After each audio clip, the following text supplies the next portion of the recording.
when we're cutting back, they're growing. So what's this all about? And by the way, they're going to be shifting their focus from territorial air defense to both defense and offense. What is this about? You know what it's about, I believe, just on papers that I've read, produced by China, produced by our military. If China can impose its will in the South China Sea, you've got 5 rivals, all smaller, weaker Asian states. They're going to be limited to a narrow band of sea along their coastlines. And then what does China get? China gets security for its supply lines of oil. You know, wars have been fought over natural resources over the years many, many times. China gets security for its crucial supply of oil and other commodities, exclusive access to unbelievable fishing in the area, as well as a large buffer against U.S. naval intrusions. And, of course, what else is going on here? Perhaps it's demand that Taiwan come back under its control. And when they decide to pull that lever, what's the United States going to do? Nothing. I'm not sure what we should do at that point in time. But you see, China has a strategy. And by the way, part of their global outreach strategy for supremacy does not involve radical Islam. They don't allow that. They deal with that pretty well. How do we deal with it here? Oh, come on in. Assimilate. We don't really care. Come on in. This is amazing. Just amazing what's happening here. And now you've got schools across the country, I'm reading today. Schools across the country are actually having little rap sessions for the kids. The kids break out of the traditional class setting, and okay, all the kids that look like this go into this pod, and the kids that look like that go into this pod. So we get the brown kids here, the black kids here, the mixed kids here. Oh, Whitey can go over there. What has happened in this country? Why are we doing this? It's all happening under the first black president of the United States. You'd think this would be cause for everybody to get along. Instead, they're dividing us. Rick's calling from the left coast. Rick, thank you for joining us on the Savage Nation. Brian Sussman filling in. Go right ahead. Brian, pleasure to chat with you. I hear you, Katie, very often in the morning. Oh, good. KSFO, thank you. Go ahead. This is just a early hypothesis. I don't want to ascribe Machiavellian to it or anything right now. That kind of slows down connecting the dots. But here's what I kind of think. Here's the hypothesis. I think Obama, he was a community organizer, and he knows how to move the chess pieces around, is really kind of in a passive confession to allow the caliphate of ISIL to grow. On the other hand, he also wants Iran to grow. Now, why would he want both? And why wouldn't he be taking sides? I think he doesn't want to take sides because he's a master puppeteer. He wants to be able to be in a situation where there are opposing forces, as you see evidenced domestically all the time. Mm-hmm. And with the tension arising, there becomes economic opportunities, and also when there's more strife and more friction, there becomes more reason for control and other kinds of abilities to be imparted here. So he doesn't necessarily have a dog in the race. He wants both there so he could be the master puppeteer of both. Rick, you may have something there. I appreciate your call here on the Savage Nation. Thanks for checking in. You know, if you look at Marx's laws of matter, Karl Marx and his laws of matter, it's a really great exercise in academia, in leftist academia, because in his laws of matter, Karl Marx, like today's leftists, believes something that's, well, the leftist mindset based on Karl Marx's law of matter believes that some people are born with a lesser brain than others. And those with the better brain have some sort of right or responsibility or metaphysical right. I don't know how to describe it, but they have the sense of responsibility to master, as in puppet master, control or rule over those with the lesser brain. Because these elites believe, and Marx was an elitist, They believe they have the better brain, and we, with the lesser brain, left to our own devices, will kill each other and destroy the planet. That's why they need heavy-handed regulations, heavy-handed laws, control people. And so with this rising tension does come that ability to better control us. Oh, you need to lose some liberty here.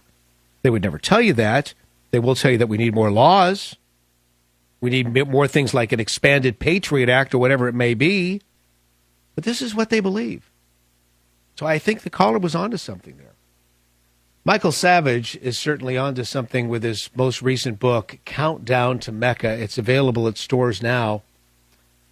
So basically what you have in this book, it's the third in this trilogy. It's a renegade group of generals within the United States government who have this secret plot to destroy Mecca. And what's interesting is it's the perfect timing. Here we are talking about ISIS, right? There could be, and I'm quoting from Savage here. Savage says, there could be a renegade group of generals who plan some catastrophic event to stop this madness that has been going on for millennia against the West. And as we all know, that could lead to Armageddon, which none of us would benefit from. So that gives you a little inkling into this book, which I highly recommend. Go to a bookstore, demand it. Countdown to Mecca. MichaelSavage.com as well. Brian Sussman filling in on this, The Savage Nation. Join the Savage Nation. Call now, 855-400-SAVAGE, 855-400-7282. Savage. Hey, our Savage Nation is sponsored by SwissAmerica.com, the only company I trust for wealth insurance, gold and silver. Call 800-BUICOIN. Brian Sussman filling in for Michael Savage. Michael will be back in the saddle tomorrow, resting his voice. We were talking earlier. Savage mentioned this yesterday on the program. It was hilarious. I thought it was a joke at first, and then I realized, no, this is for real. The ACLU is calling illegal immigrants on our southern border international commuters.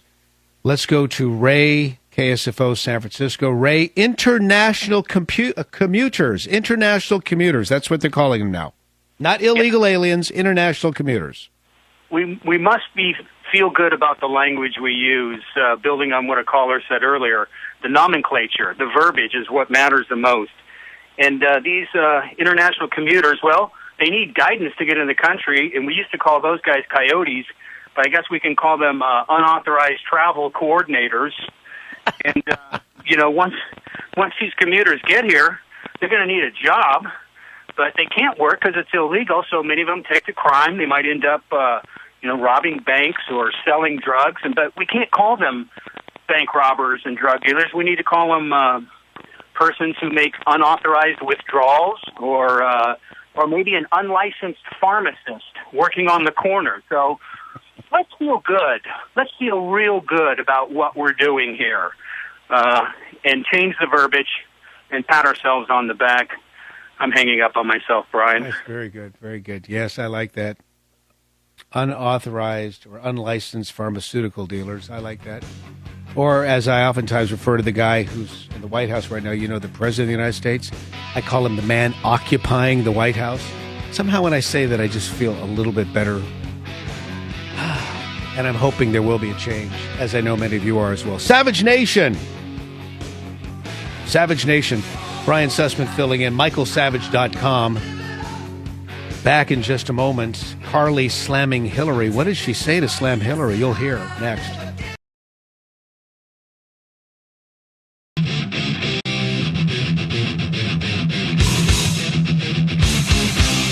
Warning. The Savage Nation contains adult language, adult content, psychological nudity. Listener discretion is advised.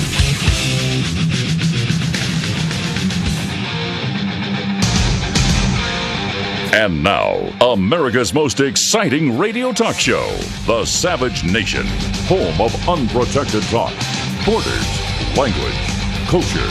And here he is, Michael Savage. It's The Savage Nation, all right. Brian Sussman filling in for Michael Savage. 855-400-SAVAGE. That's 855-400-7282. It's always difficult to follow that announcer's voice. His voice is just so deep and so rich. And then you got mine, and mine's nothing like Savage's, who, there's no other voice like his on the radio. And I've been witness to that since I started listening to him locally here in San Francisco in the 90s, before I was ever even in radio. I host a program on KSFO in San Francisco now where he's always been. He made that station. But I was in television back then, used to thoroughly enjoy his local shows, and then he went national and bingo. MichaelSavage.com. Go there. You'll see all the top stories of the day, including this one. Ah, yes. Well, the headline at Savage is The Fall of Ms. Barf. That's Marie Harf.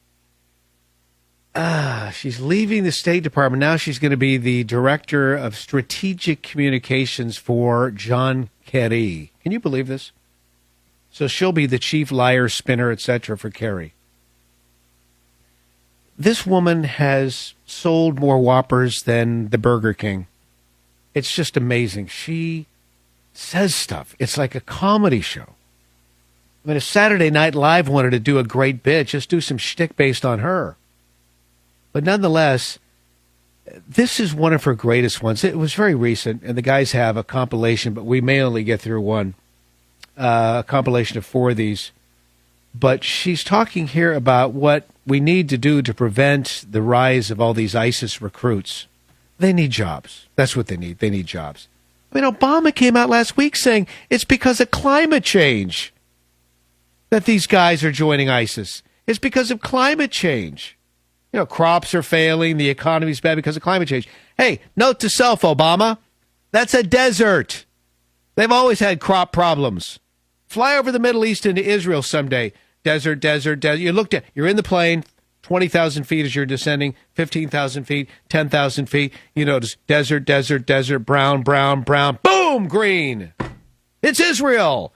Look what you can do with the desert with a little ingenuity. But I digress.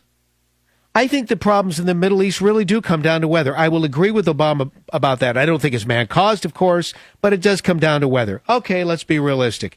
You wake up, it's 8 in the morning, it's already 110 degrees outside, and you're wearing burlap underwear.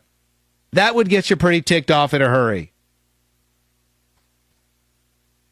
Okay. So we have Marie Harf. Here she is. Oh, it's all about jobs. If we just need a jobs program for these guys, then they won't join ISIS. Take a listen to this. We need, in the longer term, medium and longer term, to go after the root causes that leads people to join these groups, whether it's lack of opportunity for jobs. What makes these 17-year-old kids pick up an AK-47 instead of try to start a business? And I didn't hear a lot of alternatives. I heard a lot of sort of... Yeah, stop right there. You know what causes these kids to do it?